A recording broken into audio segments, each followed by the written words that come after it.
ಅದೇನು ಸಾಫ್ಟ್ವೇರ್ನಾಗ ನೀವು ಏನು ಬೇಕಾದ್ರೂ ಫಾಲೋವರ್ ಮಾಡ್ಕೋಬೋದಲ್ಲ. ನಿಮ್ಮ ಕೈಗೆ ಇರ್ತೈತಿ, ನೀವೇ ಮಾಡ್ಕೋಬೋದು. ಅದಕ್ಕೇನು ಕಾಂಗ್ರೆಸ್ ಪಾರ್ಟಿದು ಏನೈತಲ್ಲ, ವ್ಯವಸ್ಥಿತವಾಗಿ ಭಾರತವನ್ನ ಅತಂತ್ರ ಮಾಡೋದು, ಪ್ರಧಾನಮಂತ್ರಿಗಳನ್ನ ಇಳಿಸ್ಬೇಕು. ಭಾರತ ಜಗತ್ತಿನ ಶಕ್ತಿಶಾಲಿ ರಾಷ್ಟ್ರ ಆಗ್ಲಾಕತ್ತೈತಲ್ಲ, ಇವ್ರು ತಿಳ್ಕೋದಾಗಲಾಗೈತಿ. ನೀವು ನೇರವಾಗಿನೇ ಇವತ್ತು ರಾಹುಲ್ ಗಾಂಧಿ ಚೀನಾದ ಏಜೆಂಟ್ ಎಲ್ಲ ಇಲ್ಲಿ ಗುಪ್ತ ಕೆಲವೊಂದು ವಿಚಾರಗಳನ್ನು ಹೇಳ್ಯಾನ, ಪಾಕಿಸ್ತಾನ ಪರವಾಗಿ ಮಾತಾಡ್ತಾನ.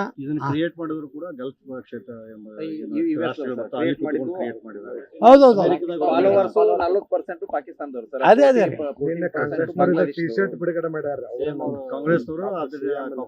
ಅದು ಕಾಂಗ್ರೆಸ್ಸೇ ಅದು ಅದೇ ಕಾಂಗ್ರೆಸ್ ಒಂದು ದೇಶದ್ರೋಹಿ ಪಾರ್ಟಿ ಆಗೈತಿ.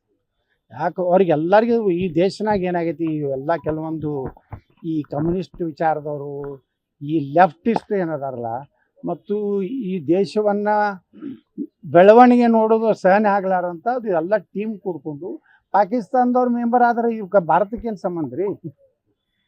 ಪಾಕಿಸ್ತಾನದಾಗ ಮಾಡ್ಕೊಳ್ಳಿ ಕಾಕ್ರೋಚ್ ಪಾರ್ಟಿ, ಅಲ್ಲೇ ನಾವು ಅವಕ್ಕೆ ತಿಲಾಕ್ ಕೂಳಿಲ್ಲ, ಅವೇ ಬಿಕನಾಸಿ ಹಂಗೆ ಅಡ್ಡಾಡಕತ್ತಾವು. ಈಗ ನಮ್ಮ ದೇವ್ರ ಹೆಸರು ಇಡ್ಲಾಕತ್ತಾರ ಅವ್ರು ಉಲ್ಟಾ. ಮತ್ತು ಲಾಹೋರ್ನಾಗ ಜೈನ ಟೆಂಪಲ್ ಚೌಕತ್ತಿಟ್ಟಾರ.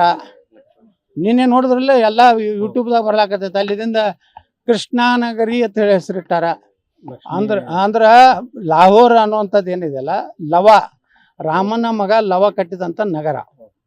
ಅದಕ್ಕೆ ಅವರೊಂದು ಏನು ನಾವು ಹೆರಿಟೇಜ್ ಅಂತೀವಲ್ಲ, ಹೆಂಗೆ ಭಾರತದ ಒಂದು ಹೆರಿಟೇಜ್ ಇದೆಯಲ್ಲ, ಹಂಗೆ ಪಾಕಿಸ್ತಾನದಲ್ಲಿ ಏನು ಮೂಲ ಏನಿತ್ತು, ಇನ್ನವರೆಗೆ ಇಷ್ಟು ಮುಸ್ಲಿಂ ರಾಷ್ಟ್ರ ಆದರೂ ಸಹಿತ ಇನ್ನೂ ಅವ್ರು ಕೃಷ್ಣಾನಗರಿನೇ ಅಂತ ಇರ್ತಾರೆ, ಜೈನ ಟೆಂಪಲ್ ಚೌಕನೇ ಅಂತ ಇರ್ತಾರೆ.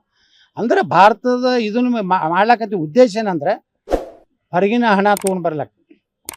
ವರ್ಲ್ಡ್ ಹೆರಿಟೇಜ್ ಅಂತ ಒಂದಿದೆ, ಅಲ್ಲಿ ದುಡ್ಡು ಹೊಡಿಲಾಕ ಸುಮಾರು 50,000 ಕೋಟಿ ರೂಪಾಯಿ ಹೊರಗಿನ ತರ್ಬೇಕಂತ ಹಿಂದೂ ಹೆಸರು ಇಡ್ಲಾಕತ್ತಾರ.